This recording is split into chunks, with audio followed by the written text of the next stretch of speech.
Ladies and gentlemen, good day and welcome to the IRCTC Q2 FY'26 earnings call hosted by Dolat Capital. As a reminder, all participant lines will be in the listen-only mode, and there will be an opportunity for you to ask questions after the presentation concludes.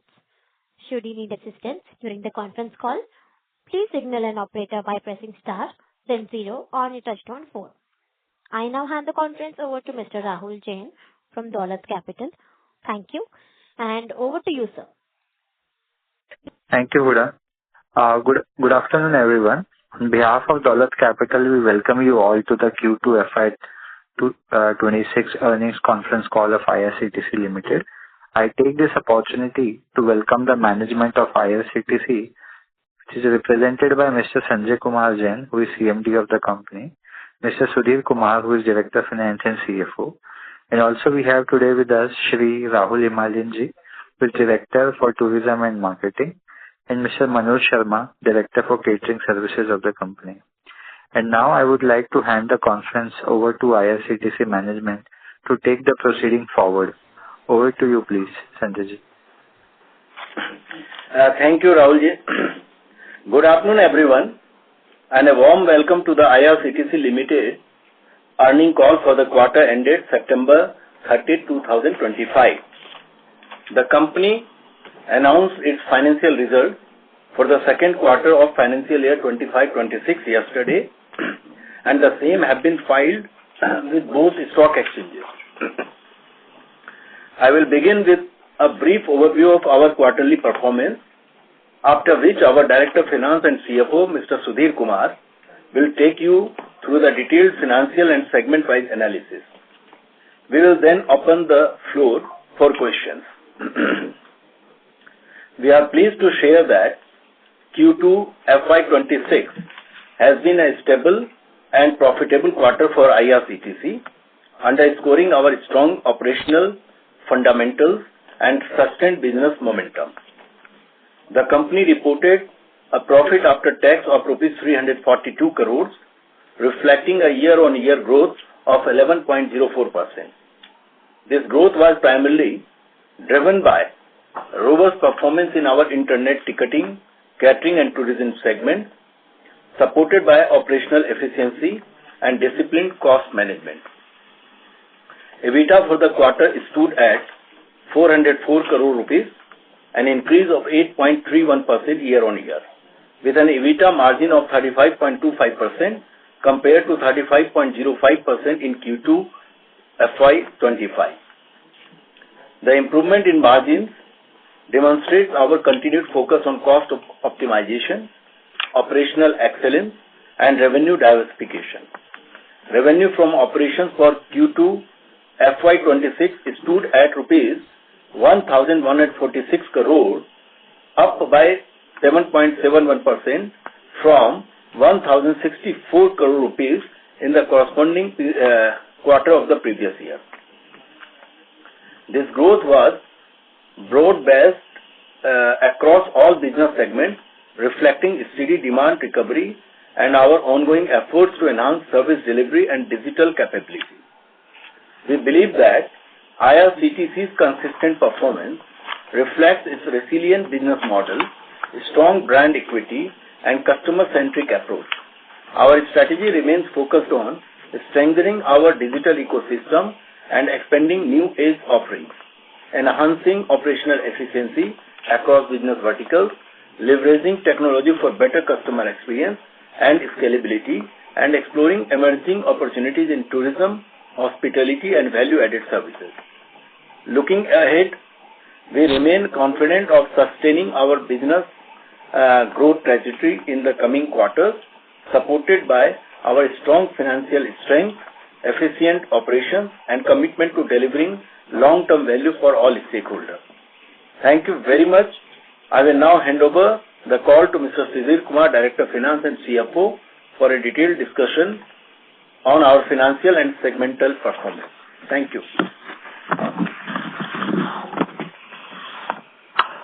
Good afternoon, ladies and gentlemen. I hope you and your families are in good health and high spirits. I am pleased to share with you a brief overview of IRCTC's financial and operational performance for the second quarter of financial year 2025-26, along with a comparison on a year-on-year basis. This will be followed by question and answer session. During the quarter, profit after tax stood at 342 crores, reflecting a year-on-year growth of 11%. Our total revenue for the quarter stood at 1,209 crores, which is 7.5% more than corresponding period of previous year. EBITDA for the quarter rose to 404 crores, a 8.31% year-on-year increase. EBITDA margin also improved to 35.25% in comparison to 35.05% previous year. Improvement of EBITDA demonstrates IRCTC's successful cost management and operation efficiency. Now I come to segment-wise highlights. Internet ticketing. Internet ticketing segment continues to be a strong revenue and profit driver for the company. Revenue from this segment stood at 386 crores, marking a 4% growth on year-on-year basis. This growth clearly proves the IRCTC leadership in digital marketing. Currently, 89.24% of total reserved tickets of Indian Railways are booked through our online platform. This segment is the most profitable, with EBITDA margin of 85%, and it is compared to last year, it was 81%, and it clearly reflects our improvement in efficiency. Catering. Revenue from catering segment stood at 520 crores, showing a 8% increase on year-on-year basis. The EBITDA margin for this segment remained broadly stable at 13% compared to the same previous year. Catering continues to be a steady and dependable revenue stream with consistent growth potential. It is further supported by growing passenger volume and customer-centric service initiatives. Now I come to Rail Neer. Rail Neer segment reported revenue of 91 crores, representing a 4.6% growth on year-on-year basis.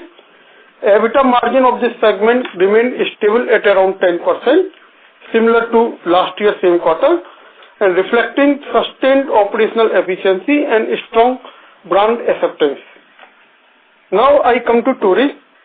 The tourism segment has delivered a very robust performance with a revenue of 150 crores.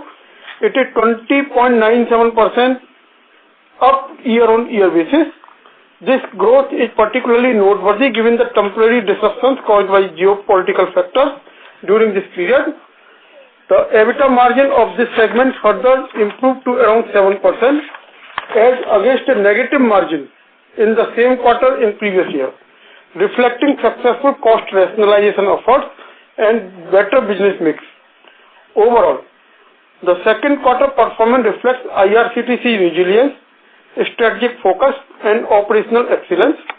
The company's diversified business model, strong digital backbone, and disciplined execution continue to position it well for sustained growth in coming quarters. Now I conclude my remarks. Now we will now open the floor for question and answer session, please. Thank you very much. We will now begin with the question and answer session. Anyone who wishes to ask a question may press star and one on their touchtone telephone. If you wish to remove yourself from the question queue, you may press star and two. Participants are requested to use handsets while asking a question. Ladies and gentlemen, we will wait for a moment while the question queue assembles. The first question is on the line of Sukrit Patel from iSight. Please go ahead. Good afternoon, team. I have two forward-looking questions. The first question is looking beyond the quarter numbers. What is the bigger plan for IRCTC? As digital platforms, tourism, and catering evolves, how are you planning to build a lasting edge? Beyond just ticketing growth or catering contracts, is there something deeper that the company is planning that will make your competitors hard to copy your model? Thank you. That's my first question. I'll ask the second question later on. Thank you, Mr. Patil. I am happy to tell you about our bigger picture. You see, we are already making our road for two major activities. One is our payment aggregator business. We have already got in principle approval from RBI on 4th of August, and we have been given some time to submit our proposal application for license, acquiring license finally. So that we will be able to submit, say, in the month of by the end of January, and the second and this business appears to me as a one of the future leading business for IRCTC. The other big plan for IRCTC is, besides its normal business, is unified travel portal. Here we are aspiring to give a travel solution through a unified portal, and by making this portal, we aspire to cross-sell the products to our existing customers and to the additional customers. So here we will improve our UI UX. We'll use AI/ML and agentic AI, and we will facilitate the passengers. Will make their experience very nice, and that's our plan. Thank you. My second question is in regards to margin and cost planning. When cost rises, whether it is catering imports or IT investments or any compliance issues, how do you make sure the margins stay ahead without slowing down growth? Is there any system that you have built or you will be building, which will help you keep the profits in line even when things are getting a bit you cannot foresee certain things coming in the future? I want to hear your view on this. Thank you. You see, in that scenario, you have only two ways to do these things. First is you increase your price or you increase your volume. So we believe in increasing our volume because in most of the sectors we are known for our delivery at affordable prices. Be it our tourism product, be it our catering products, all our products are designed to gain from the volume and not from the hiking the price. Like we are selling at 15 rupees Rainleer, we are selling catering full meals at 80 rupees. So all these things are affordable prices and getting volume. Thank you very much. Thank you for the guidance, and I wish the entire team best of luck for Q3. Thank you. The next question is from the line of Jinesh Joshi from PL Capital. Please go ahead. Yeah, thanks for the opportunity. Sir, I believe prepaid catering is now available in the Amrit Bharat train. So was this 7% growth in catering that we saw attributable to that? And also if you can clarify whether all Amrit Bharat trains will operate on that prepaid model or not, and how many trains are we currently servicing right now?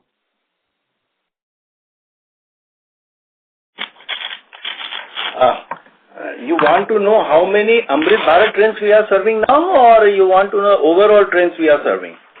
So currently, how many are we serving? And if you can also tell us what can be the universe over here. The whole universe today, it is 1,318 trains, and out of it, around 15 Amrit Bharat trains we are serving.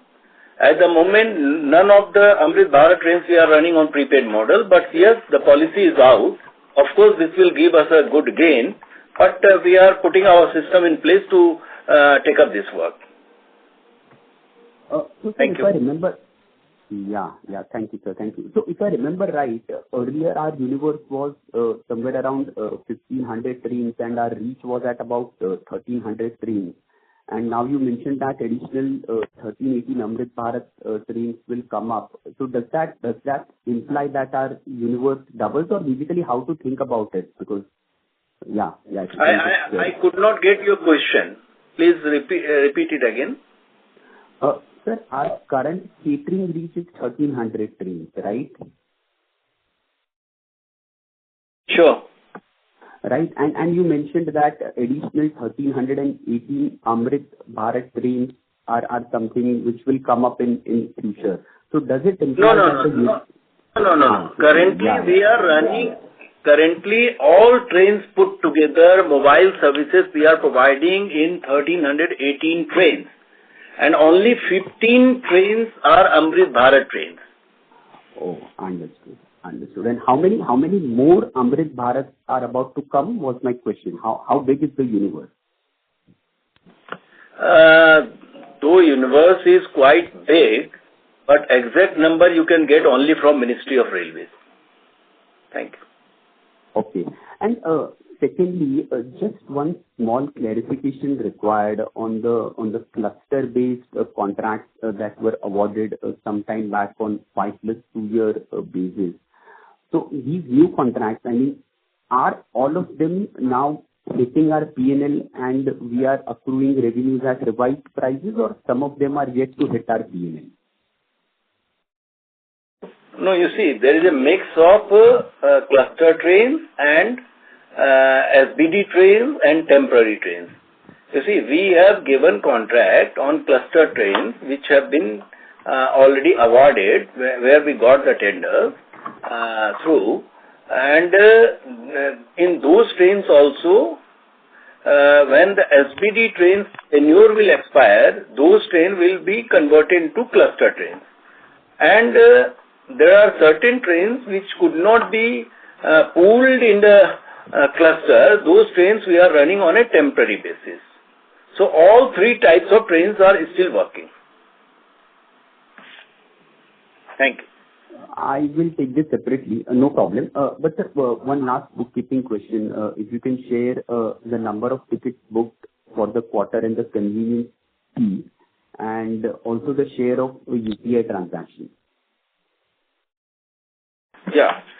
Total tickets during this quarter booked is 13.55 crores, and UPI share is 49.81%, and convenience fee share is 252 crores. Thank you so much. Thank you. A reminder to all participants, you may press star and 1 to ask a question. The next question is from the line of Rahul Jain from Dolat Capital. Please go ahead. Yeah, thanks for the opportunity. Just I would like to understand about this exceptional item which has been announced in this particular quarter related to the Tejas Express train. Is it, if my memory serves right, is it related to the reduction request that we have made towards certain charges for running the rake? Please give me clarity on this same, and is there anything more to happen here? Thank you. Yes, this exceptional item is because of the discount we got from Indian Railways on the haulage charges of Tejas Express. This is 5.8 crores. Thank you. What's your next question onto that? Yeah. So, and this haulage charge now, since this has been aligned, so the reduced rate is what is applicable to us for the current fiscal onwards? Yeah. The same rate is continuing now. And any color we could get on this Tejas Express? Is it making profit at this point, and any utilization, any other input that we could share, how the operations are working right now? Yes, it worked with total Tejas revenue is 37.31 crore, out of which 3.38 crores our profit. And our occupancy of Ahmedabad is 87% and Lucknow is 56%. Okay. Okay. Now, about the Rail Neer business, we have highlighted that we would first close the already announced plant. So any development in terms of what all new capacity we are expecting to getting live in next 12 months? Yeah, first of all, our Bilaspur plant, which is not working at the moment because of some reasons of the state government. So now the issue is resolved and we will be very soon starting the Bilaspur plant. So that will add capacity of 72,000 bottles per day. Besides, we are in the process of enhancing the capacity of our Danapur and Ambernath plant from 1 lakh bottles to 3 lakh bottles. And we are also hoping to install 4 more plants across India. Is it safer to assume this brownfield capacity can come in next 12 months, but the 4 more plant might come probably in the next fiscal? Yeah. Sure. And on the tourism business, we keep innovating in terms of new revenue stream and opportunity. So is there any other thing that we are working right now, or any smaller initiative that has taken up scale within the tourism subsegments? I'm happy to inform you that we have started taking up MICE events, and recently we have done it for Indo-Asian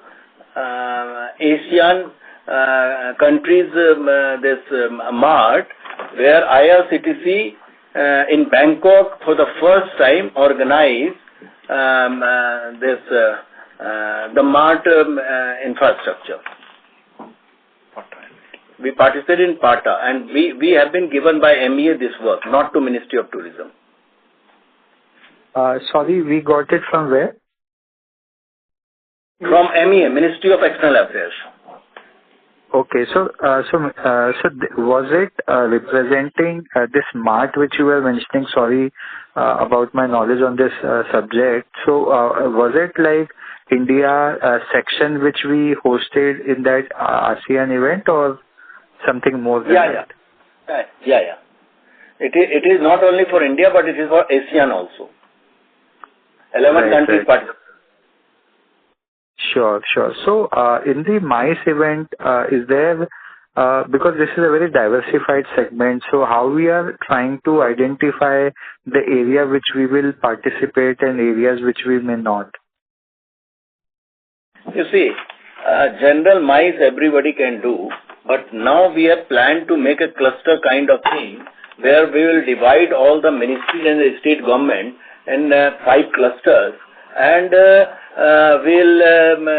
it will be backed by good partners, PPP partners, and we'll try to capture this business from government and semi-government organizations, including the PSUs.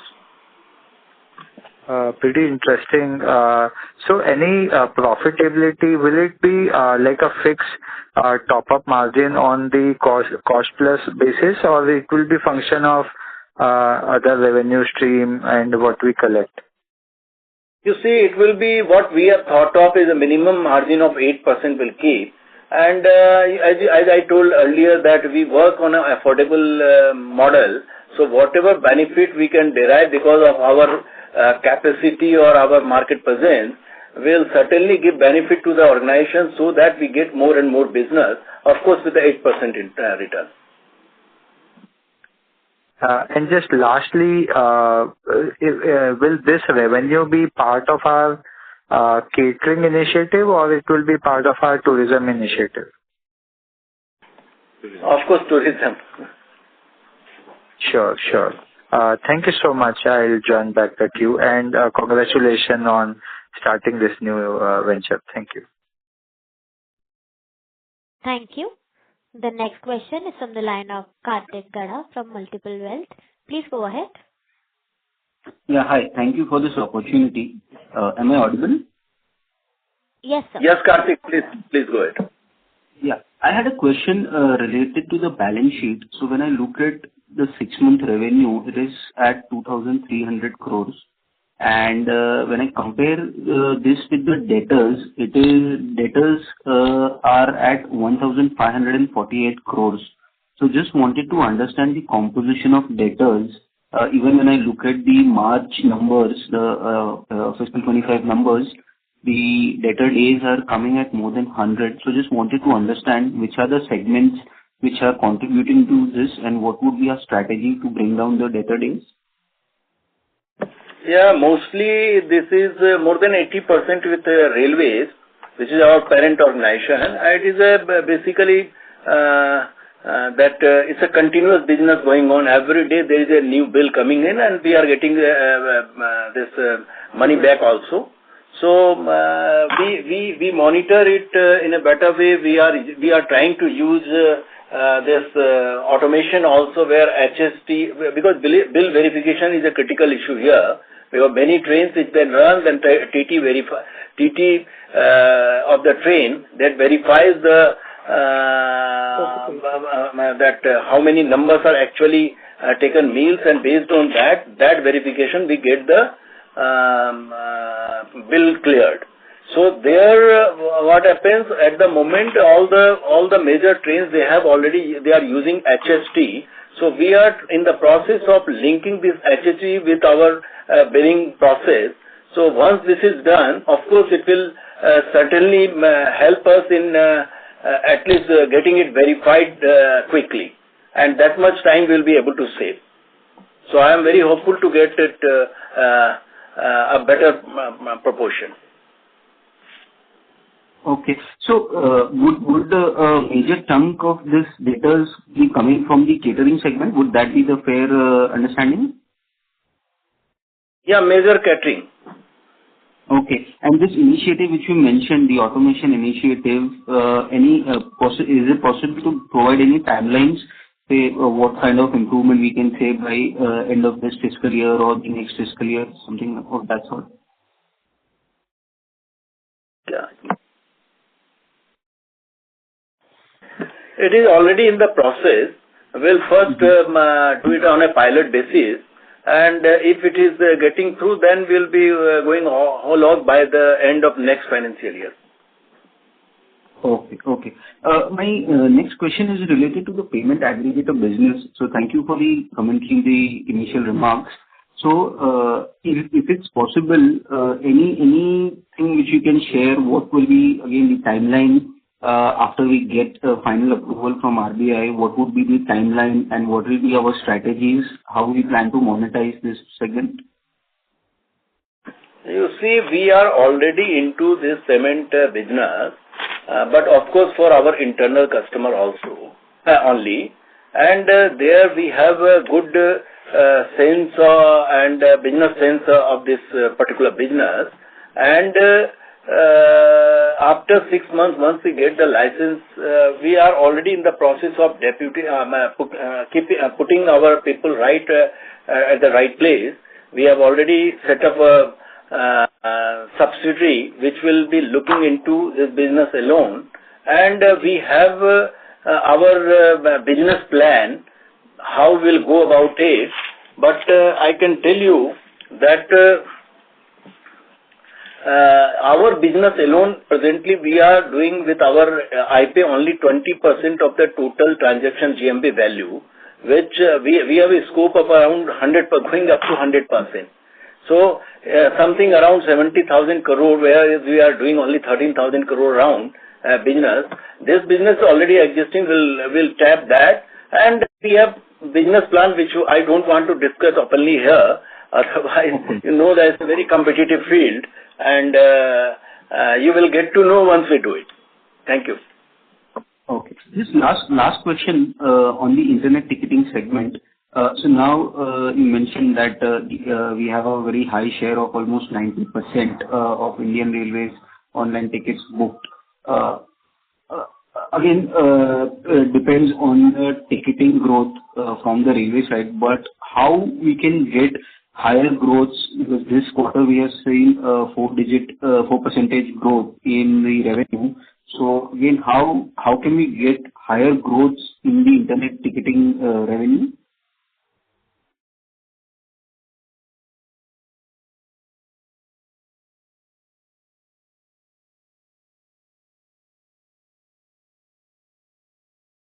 Hello? Oh, sorry, I was on mute. We have two segments of business earning revenue in this particular IT revenue segment. One is convenience fee, which depends on the percentage of reserve ticketing IRCTC is doing online, and the other is non-convenience fee. So presently we have improved our non-convenience fee by 13%, and we are very hopeful to increase it further. So that's how we'll be able to manage and maintain our IT segment growth. Okay. Thank you so much, sir. Thank you so much for all the replies. Thank you. A reminder to all participants, you may press star and one to ask a question. The next question is from the line of Harsh Yadav from Dolat Capital. Please go ahead. Hi. I wanted to ask a question on Bharat Gaurav trains. You had mentioned in Q1 that you were going to add one more rake. Has that been deployed? And what could be the booking trend for Q3, Q4 that you see? And also, how many departures have you completed in H1?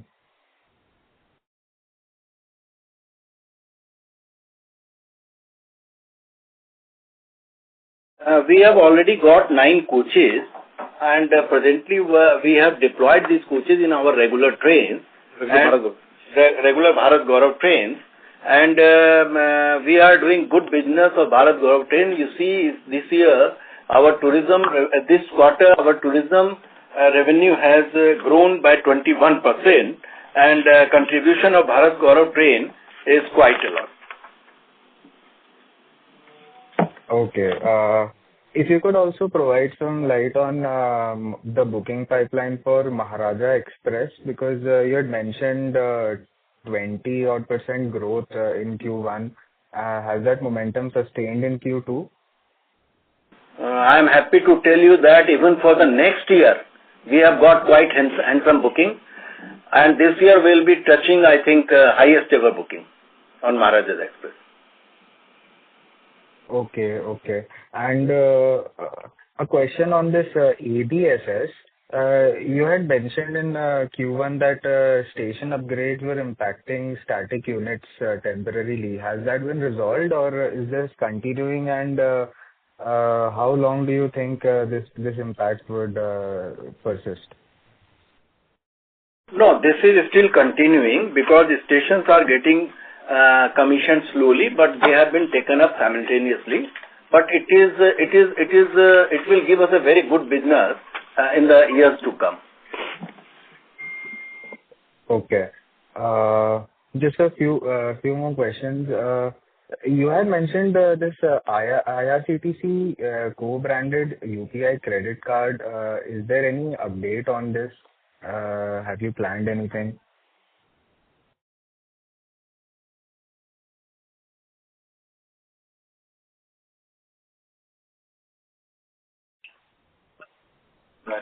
You are talking of SBI co-branded card? Yes. So that business is continuing, and we are still with them. And besides that, SBI, we have collaborated with Ratnakar Bank also, RBL also. Okay. Just one last question. If you could share the AC, non-AC ticketing mix. I am just trying to tell you about the figures also. Loyalty program last year, this quarter, we have gained 15.35 crores. There is a jump of 26.65%. What's your next question, please? I wanted to know AC, non-AC ticketing mix share for Q2. Just a moment. AC is 6.75 crores out of 13.55 crores. Non-AC is 6.8 crores. Okay. Thank you. Thank you. As there are no further questions from the participants, I now hand the conference over to the management for closing comments.